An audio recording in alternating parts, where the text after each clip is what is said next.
오늘 이 말씀 중심에서 자기 중심성이라는 알을 깨고 나오기, 자기 중심성이라는 알을 깨고 나오기라는 제목으로 하나님 말씀 함께 나누겠습니다. 제가 근 한 달 동안 달려왔던 것 같아요. 좀 쉬어야 되는데 쉬지 못해서 작정 새벽 기도회 하는 중에 제가 몸살 감기에 걸려갖고 상당히 힘들었어요. 사순절만 되면 제가 좀 이렇게 몸이 안 좋고 이렇게 좀 아픕니다.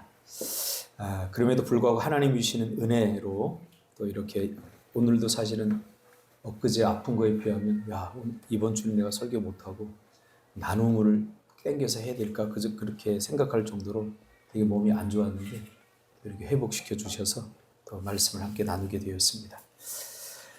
죄는 사람의 자기 중심성이라는 아주 교묘한 모습으로 우리의 내면과 우리의 영혼의 벽에 오래된 찌꺼기 같이 달라붙어 있습니다.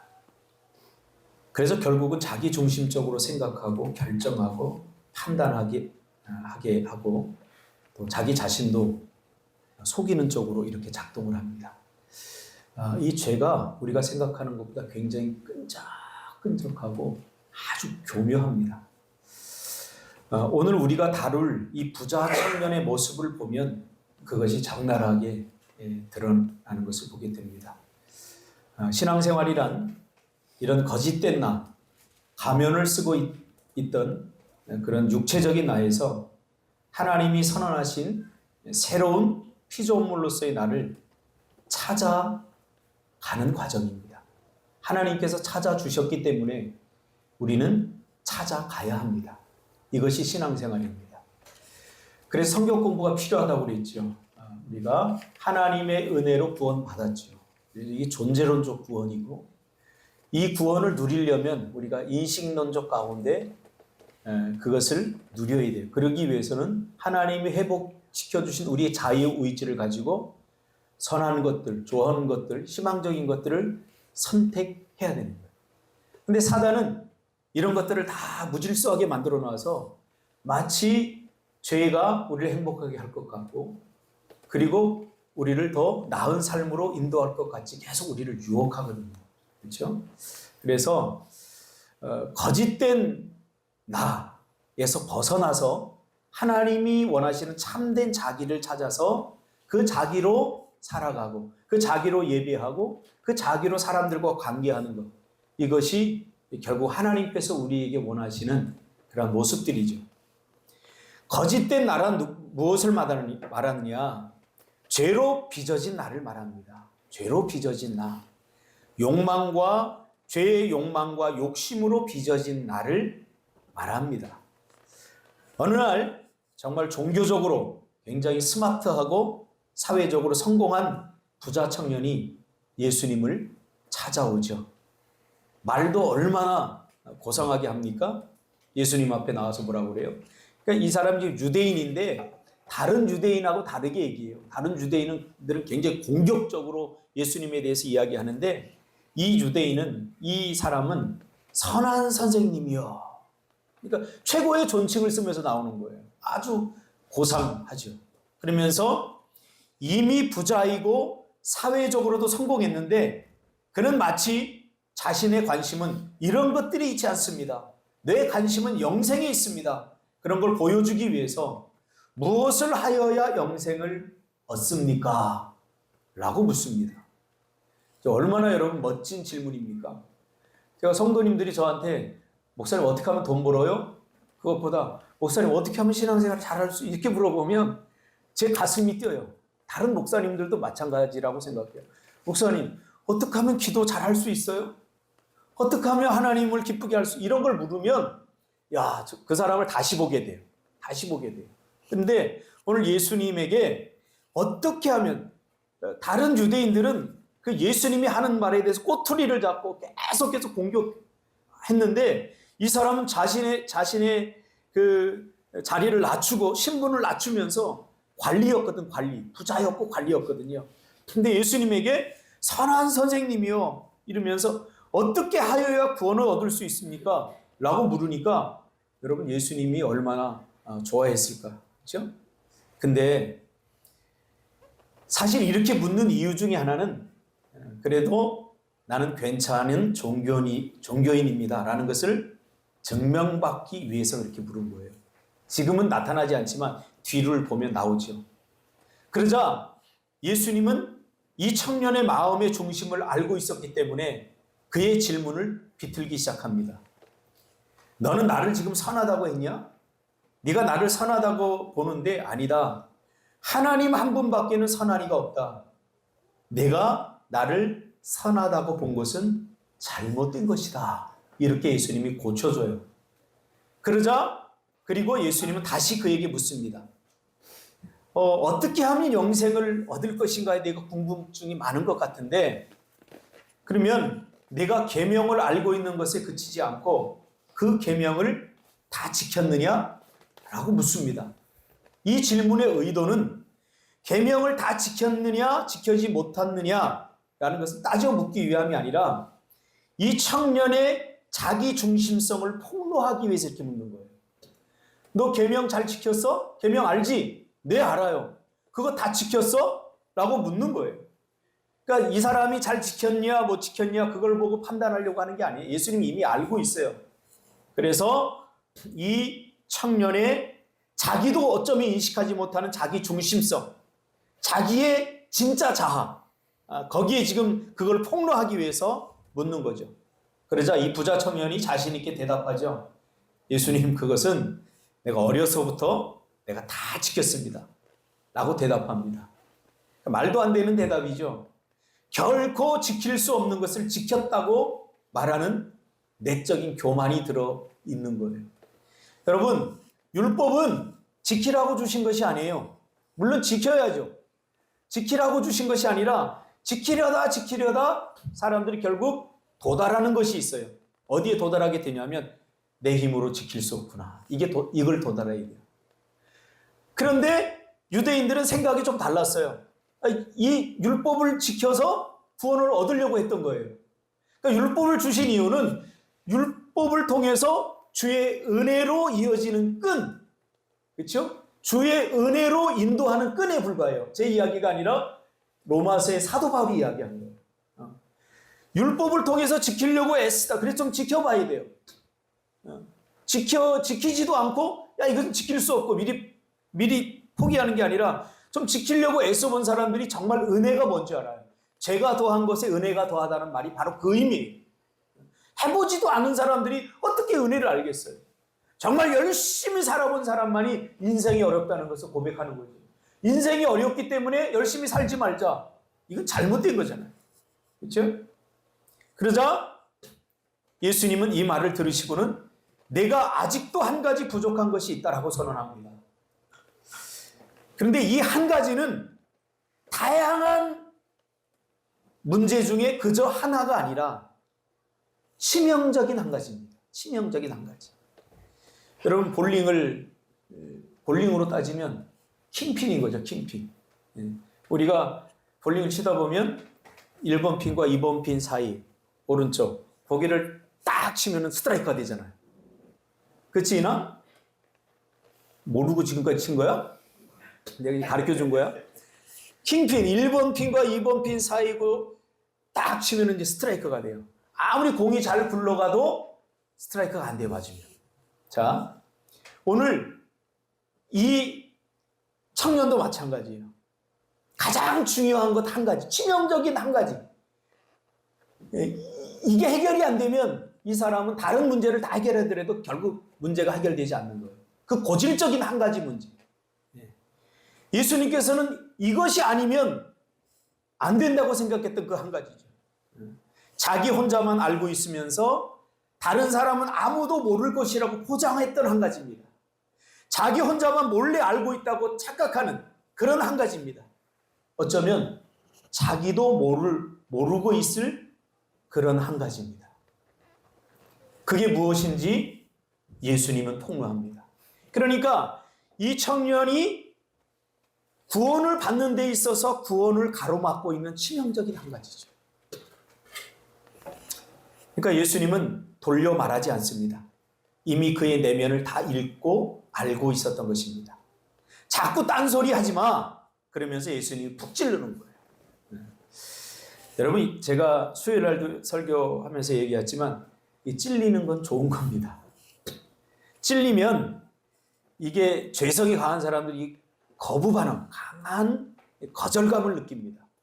그래서 너나 잘해, 이런 반응이 나옵니다.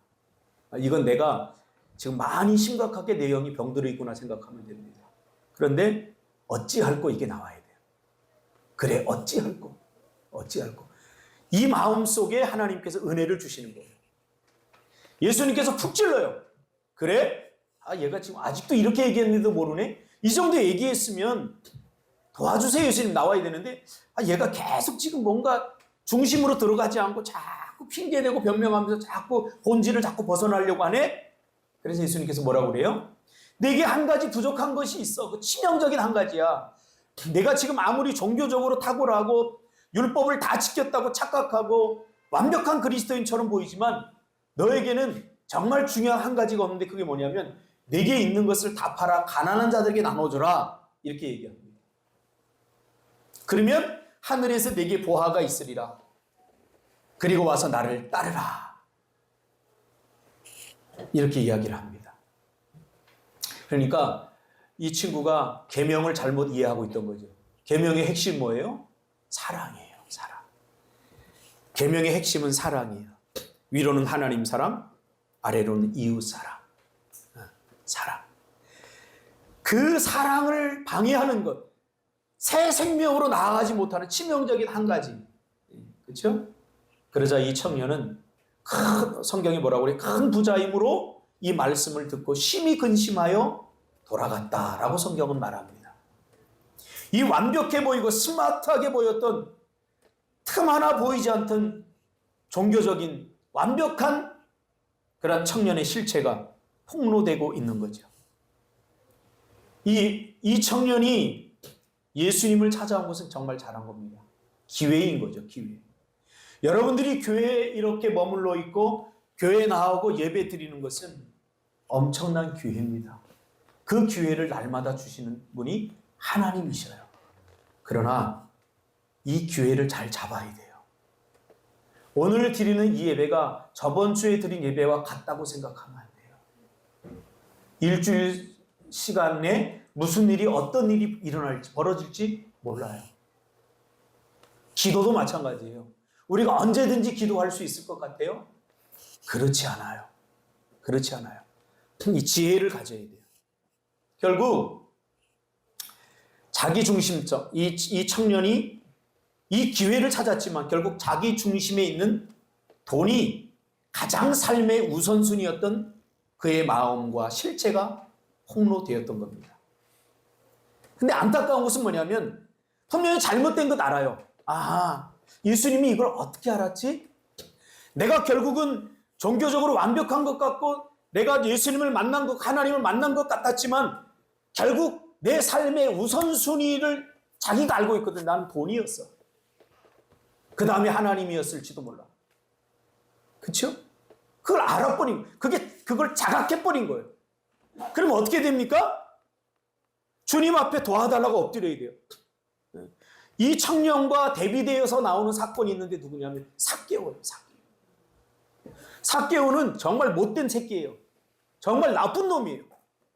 다른 사람 등쳐먹고 사기쳐먹고 세금 거두라고 하면 로마에 세금을 내야 되기 때문에 100만 원을 거두라고 그러면 1000만 원을 걷어서 로마엔 100만 원 내고 자기는 900만 원을 먹는 사람들이 당시에 세리들의 모습들이에요. 그러니까 세리들을 나쁘다고 말하는 이유가 이거는 명백한 이유가 있기 때문에 그런 거예요. 그런 사람이야, 삭개오는. 그런데 이 삭개오는 예수님이 찾아왔어요. 예수님이 찾아오니까 그 기회를 놓치지 않았어요. 안 보이니까 뽕나무에 올라가서 예수님 보려고 한 거예요. 예수님이 그에게 구원을 베풀었죠. 그러니까 딱 뭐라고 그래요? 내게 있는 거 다 나눠주겠습니다. 그러잖아요. 내가 잘못한 거 사기친 거 있으면 막 7배, 8배 내가 100배라도 다 갚겠습니다. 그러잖아요.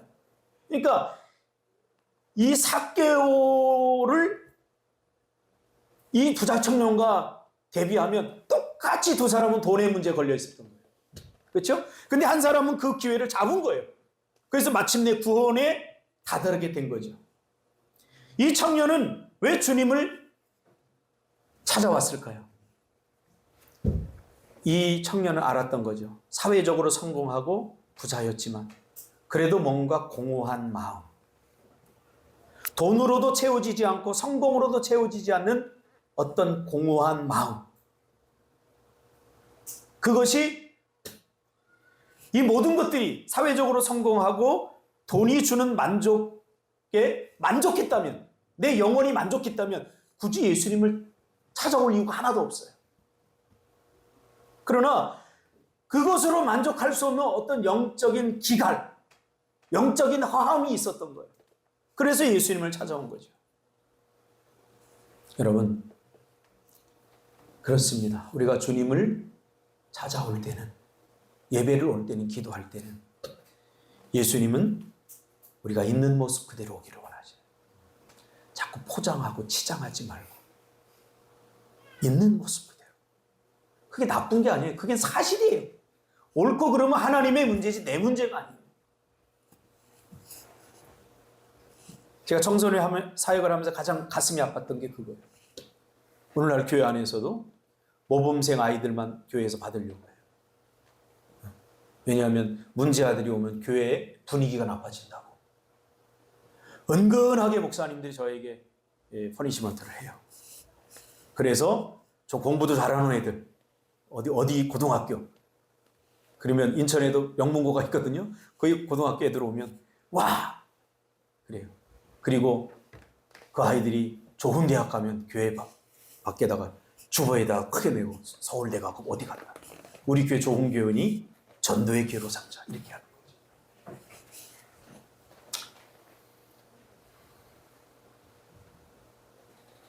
근데 그런 목사님들을 보면서 나도 다르지 않다는 걸 제가 알았어요. 그래서 가슴이 아플 때가 한두 번이 아니었어요. 나도 다르지 않구나. 여러분, 다른 사람들 자꾸 비난하기 전에 자기 자아를 좀 성찰할 필요가 있어요. 자기 자신의 모습. 그렇지 않으면 다른 사람을 비난하면서 자신은 그 뒤에 살짝 숨거든요. 우리 그리스도인들이 자신의 민낯과 생각의 빈곤을 고민하지 않으면 반드시 이런 날을 맞이하게 될 수 있다는 겁니다. 감추고 숨겨졌던 것들이 반드시 드러나게 되어 있습니다. 그게 뭐냐면 바로 자기 중심성이죠. 자기 중심성은 뭐냐? 나만 살겠다는 거야. 이게 종교적 그리스도인의 전형적인 모습입니다. 종교적 그리스도인이란 적당히 믿는 그리스도인을 말합니다.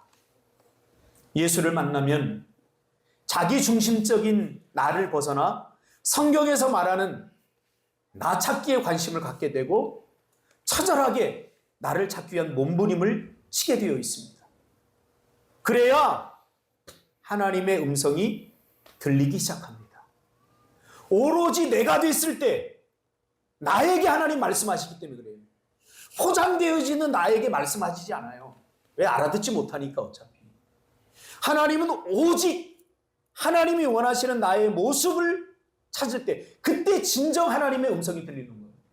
그래서 여러분 성경을 보면 모세도 40년 동안 왜 광야에서 헤맨 줄 아세요? 이 안에서 계속 나오는 자기 내면의 소리를 통해서 자기 음성만 듣고 살았거든요. 모세는. 그 음성이 없어지고 참된 자아를 찾아야 그때 하나님께서 말씀하셔야 깨닫고 듣고 알게 되거든요. 그래서 광야가 필요한 거예요. 그렇지 않으면 내 내면의 소리만 평생 듣고 살아가는, 이 내면의 소리가 뭐예요? 거짓 자아가 만들어낸 내면의 소리예요. 제가 상담을 하면서 여러분들에게 이야기를 해요. 많은 사람들에게. 당신은 정말 멋진 사람이에요. 제 이야기가 하나님이 그렇게 말씀하신 거예요 라고 얘기하면요 잘 안 믿어요. 목사님은 원래 립 서비스를 잘하잖아요. 이렇게 받아들여요. 너무 안타까워요. 저는 진심으로 하는 거거든요. 그래서 하나님이 주신 나의 모습으로 거짓으로 만들어낸 내 모습을 다 까부수고 짓밟고 하나님이 주신 자아를 회복해서 그 모습으로 살아가라라고 하나님이 우리에게 말씀해 주는 거죠. 저는 그걸 그대로 이야기할 뿐인데 이걸 잘 알아듣지 못해요. 신앙생활이란 나를 벗어나서 하나님께서 말씀하신 새로운 나, 죄로 말미암아 잃어버렸던 나를 찾아가는 여정인 것입니다. 그래서 신앙생활은 흐르면서 내가 변화되어야 되는 거예요. 더 좋은 내가 되어야 되는 거예요. 더 좋은 나. 내가 기쁜 소식을 들었어요. 우리 공집사님이 어제 청년들하고 어디 같이 안 갔다면서요. 혼자 쉬었다면서요. 더 좋은 희수가 되어 가고 있는 거예요, 지금. 더 좋은 희수. 그렇죠?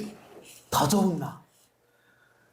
교회를 다니면 더 좋은 내가 안 돼요. 다른 사람들 억압하고 착취하고 너 이렇게 살아야 되는데 왜 이렇게 안 살아? 저렇게 살아야 되는데 왜 저렇게 안 살아? 자꾸 그런 이야기만 해요. 그걸 나한테 적용하려니까요.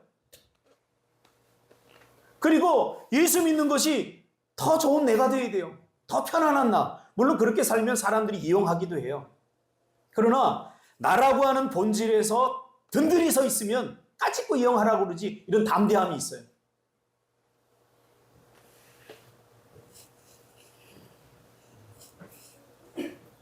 우리가 다 하나님의 말씀대로 믿음대로 살아가려고 하는 마음이 있지만 그렇게 살지 못하는 이유가 무엇입니까? 나를 잘 몰라서 그래요. 사실 우리는 죄인이에요. 굉장히 충동적이고 자기 충동적이고 자기 중심적이고 비도덕적이고 우리가 순수하지 않습니다. 이것을 우리가 인정하지 않으려고 해요. 인정해야 돼요. 여기서부터 시작을 해야 돼요. 내가 주의 은혜 없이는 정말로 못된 놈이다라는 것을 인정해야 돼요. 자꾸 포장하지 마십시오. 종교적 행위를 통해서 자기를 포장하면 진짜 나를 잃어버리게 되어 있습니다. 그게 괴물이 되는 거예요. 내가 느끼는 나가 바로 진정한 나입니다. 느낀다는 것은 자기 자아를 찾는 일이라고 그랬잖아요. 그러니까 느끼는 것을 숨기면 안 됩니다.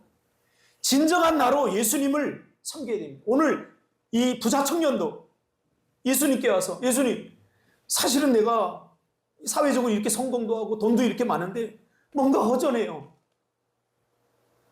왜 그렇죠? 하고 진솔하게 자기 자아의 모습을 찾고자 고백을 했다면 예수님의 답변도 달랐을 거예요. 그래, 삭개오처럼 나쁜 놈도 예수님 용서해 주셨는데 그런데 끝까지 자기 안에 있는 그 자기 중심성, 못된 중심성을 교묘하게 감추고는 그럴듯한 것만 자꾸 이야기하는 거예요. 사도 바울은 내가 십자가에 죽었다라고 선언합니다. 무슨 말입니까? 그동안 죄성이 가득한 육체로서 지키고 싶었던 이것만은 안 됩니다 하는 내 마지막 자존심을 포기했다는 거예요. 이것만은 아닙니다. 이게 심리적 죽음을 말하는 거예요. 성경은 이것이 죽었다고 선언하는데 여전히 우리는 아직 죽었는데 죽지 않은 채 살아가는 사람들이 얼마나 많습니까? 여러분 이미 죽었어요. 옛 자아, 옛 육체 이미 죽었어요. 그것은 실체가 아니에요. 잔상이에요. 잔상.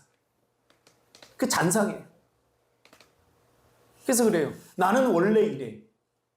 원래의 모습은 성경에서 말하는 그 모습이 내 진짜 원래의 모습이에요. 하나님의 형상을 닮은 그 고상한 모습. 그게 내 원래 모습이라. 그러니까 그 모습이 아니면 다 그것은 거짓 자아예요.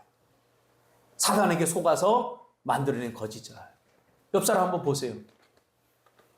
이쁘게 보이나요? 멋지게 보이나? 멋지게 보여야 돼요, 사실. 저는 우리 성도들이 너무 사랑스러워요. 진짜요. 특히 우리 문성은, 내 친구 문성은 집사님 얼마나 사랑스러운지 몰라요. 정말 사랑스러워요. 내가 특별히 사랑이 많고 내가 집사님한테 아부할 일도 없어요, 저는. 사랑스러워요, 그냥. 왜 그러냐면 난 그게 너무 감사한 거예요. 사람들이 저보고 오해를 많이 해요. 목사님 성도들 이렇게 끌어들이기 위해서 막 저런 립서비스도 하고 그러나 제가 욕도 잘하잖아요. 제가 성도들 마음에 안 들어 가라고 쫓잖아요. 그러려면 내가 그렇게 하겠어? 안 해요. 정말 이뻐 보여요. 정선미, 얼마나 이뻐 보이는데. 애기 엄마 같지 않아? 이뻐 보여. 그러니까 나도 모르겠어요. 그냥 이 안에서 성령이 내 안에 머무니까 이뻐 보여요. 이뻐 보여. 여러분, 이 부자 청년의 고백이 중요한 이유가 무엇이냐면 이 고백은 내 마음의 은밀한 블랙박스를 여는 일이기 때문에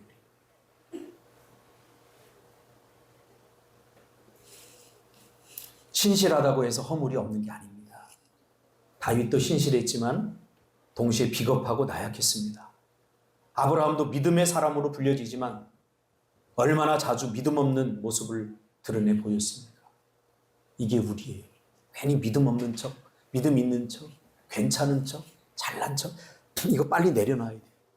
주님이 아니면 우리는 다 악한 사람들, 못된 사람들. 하나님은 자신을 솔직하게 드러낼 때 우리를 도우시고 우리를 정말 새롭게 빚어 가시기 때문에 그래요. 도와달라고 해야 돼요. 하나님, 나 정말 성격 더러워요. 이 정도면 괜찮지 않아? 아니라니까요. 아니에요. 이 정도가 아니에요. 나 정말 못된 사람이에요. 하나님 앞에서. 하나님이 좋게 봐주기 때문에 그런 거예요. 은혜로 말미암아. 솔직히 자신을 드러낼 때 하나님은 우리를 도우시고 삭개오 같은 사람도 하나님 구원해 주시잖아요. 마음이 서운할 때가 있잖아요. 그때 괜찮아 라고 말하지 마세요. 그것은 나의 진짜 모습이 아닙니다. 집사님, 이거 서운했지 내 말에? 괜찮아요 하면서 쿨한 척하지만 그 다음 내 마음 안에 드는 생각, 그것이 진짜예요. 그러니까 양파 껍질처럼 자꾸 까도 나오는 게 우리 마음이라. 그 중심에 있는 그 마음, 그것을 하나님 앞에 드려야 돼요. 그것으로 예배해야 돼요. 그것으로 찬양해야 돼요. 그 모습이 주님 앞에 제사로 드려져야 돼요. 그 마음 중심. 괜찮다고 기껏 하고서는 수동적으로 공격해버려요. 상담을 하면 그런 경우들이 많잖아, 이수연. 그렇지? 안 해요. 괜찮으면 쿨한 척 하는데 힘들게 해 나를.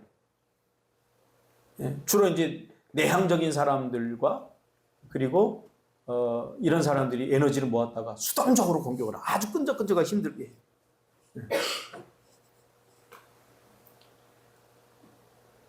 여러분, 주님 앞에 서되 내 믿음을 검증받으려 서지 말고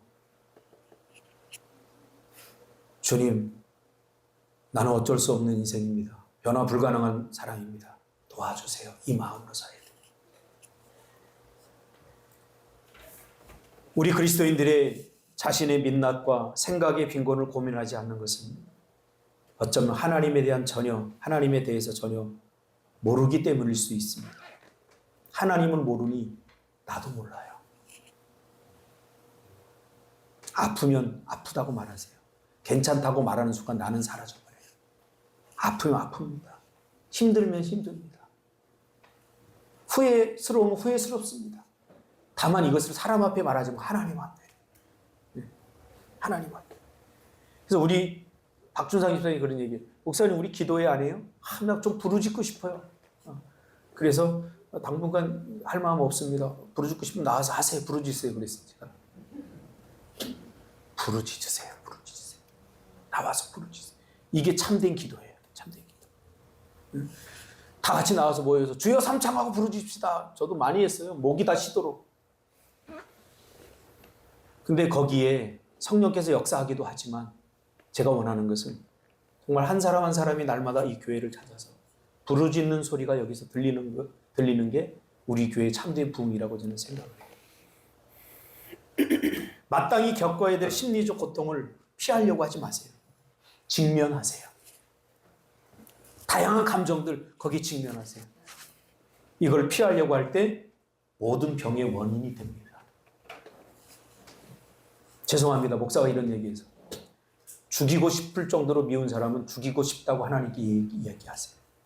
제 얘기가 아니라 다윗의 얘기예요. 다윗의 시편이 그렇게 우리가 어느 선까지, 어떤 언어의 선까지 기도해야 되는가. 시편 우리 새벽마다 듣는 사람들 알죠? 이건 약과예요. 하나님 저 새끼 죽이고 싶어요. 다윗이 이런 건 약과예요.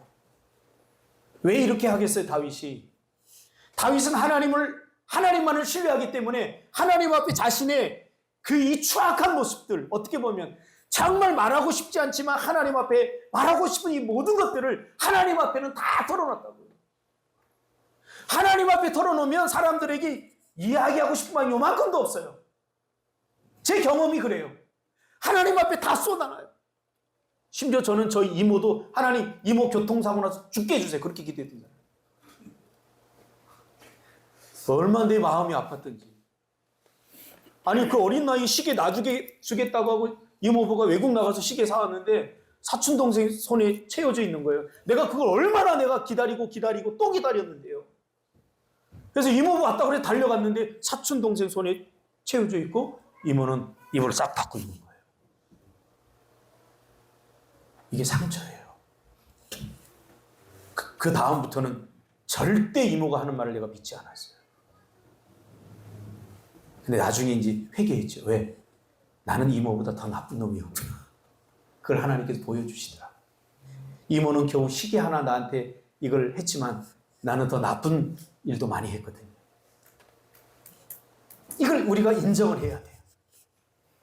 그래서 칼융이 신경증이란 마땅히 겪어야 될 고통을 회피한 결과다. 이렇게 얘기합니다.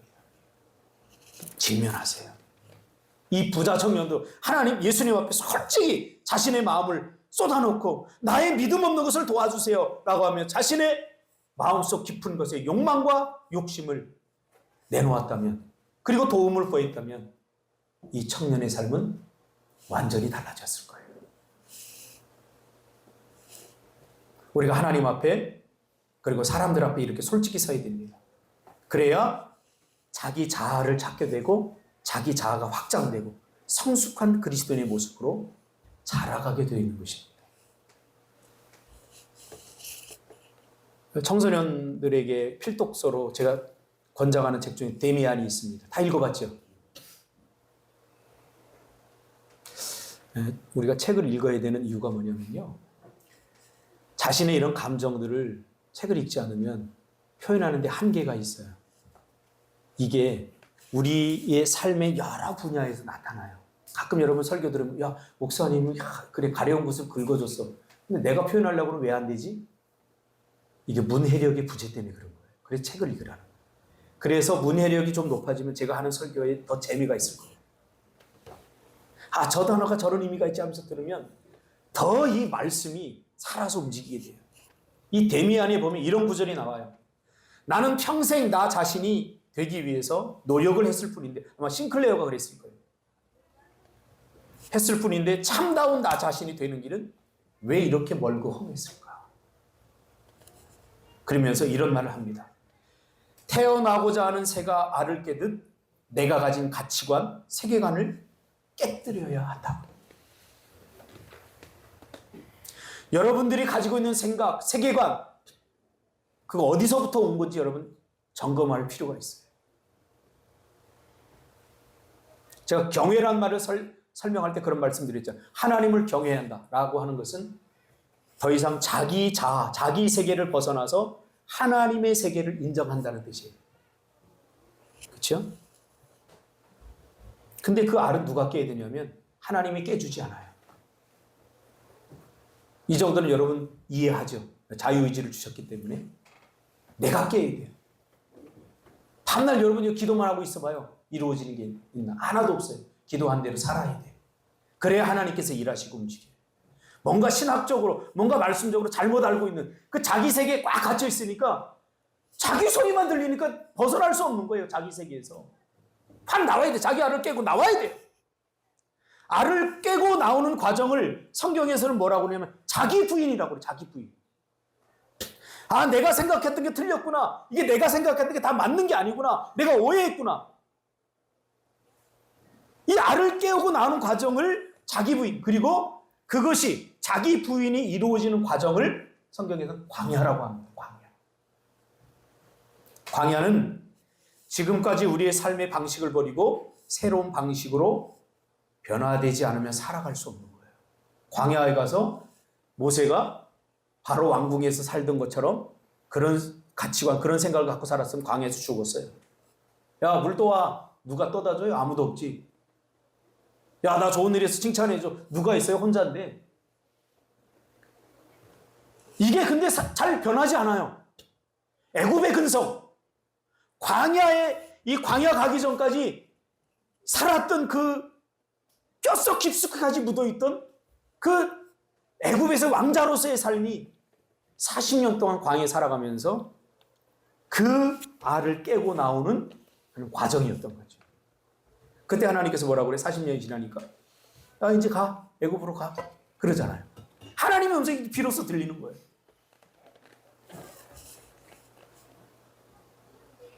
숨겨진 나의 자아를 찾게 하기 위해서 하나님은 광야를 우리에게 주십니다. 내 참된 모습. 여러분이 예수를 믿는 이유가 무엇입니까? 그것부터 분명히 해야 됩니다. 여러분이 예수를 믿는 이유가 뭐예요? 예수 믿고 돈도 잘 벌고 성공하고 또 자녀 교육, 자녀도 좀 잘 되고 뭐 이런 것들은 부차적인 거예요. 근데 이게 우선순위가 되면 하나님을 이용하게 돼 있어요. 순전하지 못한 동기는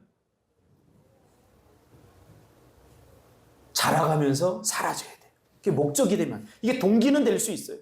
질병 걸렸는데 누가 나 고쳐주세요. 하나님께 올 수 있죠. 하나님께로 올 수 있는 동기는 될 수 있다니까요. 그러나 이것이 삶의 목적이 되면 안 돼요. 동기는 하나님께로 온 것으로 끝내야 돼요. 여러분들이 힘들고 여러분들이 어려워서 교회에 나오고 했죠. 이걸로 끝내야 돼요. 그래서 하나님 고쳐주실 수 있어요. 그럼 끝이다. 이게 얼마나 허망한 일이에요. 그 다음으로 나가야 돼요. 어떻게 해요? 하나님은 살아계시구나. 참으로. 그분은 나의 문제뿐만 아니라 내 인생을 구원해 주실 분이구나. 이렇게 나아가야 돼요. 그러나 문제 해결되면 그 입 딱 씻어요. 그러니까 매번 똑같은 일들이 계속 반복되는 거예요. 너무 안타까운 거죠. 제가 보기에는. 그게 눈에 보이니까. 간절한 문제 생겨서 기도하면 그 간절한 문제에 우리가 해결해주면 좋겠습니다. 기도하는 해결해주면 끝인 거예요. 이게 끝이 아니라는 그 다음으로 나가야 돼요. 야, 하나님은 정말 대단하신 분이구나. 그리고 더 나가야 돼요. 그래야 우리의 믿음이 성장하는 거죠. 형식을 따라 겉모습만 종교인이 되지 않기 위해서는 내면의 자신을 알아야 됩니다. 나의 믿음의 실체. 모든 것을 버리고 나를 따른다는 것은 바로 자기를 부인한다는 것입니다. 그것은 비논리적인 선택을 한다는 거예요. 광야는 비논리적인 삶을 훈련시키고 연습시키는 곳이에요. 생각해 보세요. 이스라엘 백성 40년 동안 광야에서 논리적으로 하나님 훈련시켰나요? 아니에요. 초월적으로 훈련시켰어요. 먹을 것이 없으면 어떻게 돼요? 씨를 뿌리고 농사를 져야 되잖아요. 근데 농사 지을 수 없는 거죠. 그럼 어떻게 해야 돼요? 죽을 수밖에 없죠. 그러니까 하나님께서 하늘에서 만나와 메추라기를 보내셔서 먹이셨어요. 이게 논리적이에요? 비논리적이잖아요. 자꾸 우리 인생의 합리성과 논리성을 가지고 신앙생활을 하려고 그러면 내가 바벨탑을 쌓는 거나 마찬가지예요. 우리는 하나님을 끝까지 신뢰하고 나아갈 뿐이에요. 그러면 광야의 한복판에서 하나님 나를 굶어 죽게 하지 않아요. 그 뜨거운 햇빛으로부터 우리를 보호해 주셔요. 그 방법들이 뭐예요? 논리적인 방법이 아니라 비논리적이지만 그러나 굉장히 과학적인 방법이죠. 전혀 우리가 상상할 수 없어요. 햇빛이 뜨거워요. 그럼 어떻게 해야 돼요? 햇빛을 없애든가 가려야 되잖아요. 근데 우리는 할 수 없어요. 그럼 하나님은 할 수 있어요. 구름으로 가려버리면 돼요. 우리 교회는 상처에 대해서 많이 다루어요. 이 상처는 뭐냐면 감정이 겪는 광야예요. 상처는 뭐라고요? 감정이 겪는 광야예요. 그래서 이 상처를 회복하려면 이 사실을 분명히 하나님 앞에 갖고 나와서 이 하나님의 어루만져주심, 하나님의 터치를 통해서 이걸 뛰어넘어야 돼요. 고치고 바꾸려고 하지 마세요. 그것은 하나님께서 하실 일이에요. 나는 다만 하나님 앞에 나와서 인정해야 돼요. 하나님, 내 마음이 지금 이렇게 아픕니다. 내가 이렇게 삐뚤어졌습니다. 내가 이렇게 왜곡됐습니다. 하나님 도와주세요. 어떤 분이 저한테 저번 주인가요? 그런 질문이에요. 지혜는 어떻게 얻어요? 이렇게 질문해요. 지혜는 어떻게 얻어요? 이나. 이니가 그랬대요. 드디어 저번 주에, 이번 주에는 목사님 설교를 듣는구나. 그랬대요. 선교사님 설교 한 번 듣더니, 오늘은 드디어 목사님 설교를 듣네. 그랬대요. 고마워. 본심이 아닌데도 참 감사하더라. 쟤는 위로할 줄 아는 애예요. 격려할 줄 아는 애예요. 지혜는 그냥 얻어지는 게 아니라 하나님의 말씀으로 살려다 넘어지고 깨지면서 얻게 되는 거예요. 근데 말씀으로 살려고 하지 않으면 어떻게 지혜가 생길 수 있겠어요? 비논리에는 나는 안다 라는 자기 중심적 확신을 깨뜨리는 힘이 들어있어요. 비논리. 그러니까 뭐라고 그래요? 야, 우리 굶어 죽었다. 이제 끝이다. 그러니까 뭐라고 그래 하나님이? 야, 모세 네 손에 든 거 뭐야? 지팡이요. 그거 저 바다 쪽으로 향해. 근데 딱 향하니까 어떻게 돼요? 갈라지잖아요, 바다가. 이게 비논리의 힘이에요. 그러니까 이스라엘 백성들의 그 자기 중심적 사고가 팍 깨버리죠. 와, 하나님 이렇게도 할 수 있는 분이구나. 한 불확실한, 그리고 비논리적인 하나님의 말씀에 대한 순종을 해보세요. 순종을 해보세요. 자기 머리로 자꾸 써가지고 이 정도 하면 이렇게 되겠지. 제발 벗어나야 돼요. 이게. 자기 자아를 깨고 나와야 돼. 기도하면 하나님 응답해 주셔? 기도하면 잘 살게 돼? 이것도 비논리의 힘이에요. 내일 100만 원 해결돼야 되는데 은행 쫓아다녀야지. 이게 논리예요. 그런데 우리는 기도하잖아. 이게 비논리의 힘이에요. 그런데 해결이 되네? 해결이 안 돼도 괜찮아요. 왜? 하나님이 별로 중요하지 않으니까 해결 안 해주신 거예요. 저는 그렇게 믿어요, 이제는. 제가 그랬잖아요. 돈을 갚아야 되는데 돈 빌려준 사람이 오히려 걱정해요. 목사님, 매일 전화 저한테.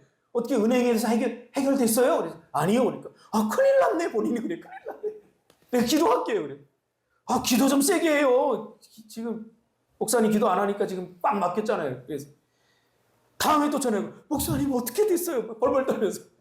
안 됐어요. 어떻게 돈 못 받아요? 그랬더니 왜 그러지? 걱정해요. 여러분, 하나님은 왜라고 하는 질문을 통해서 우리를 일깨우십니다.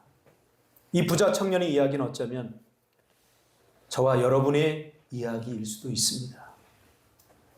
하나님보다 더 사랑하는 그것, 은밀한 그것, 그 알을 스스로 깨지 않으면 우리는 근심하여 돌아가는 인생이 될 수도 있습니다.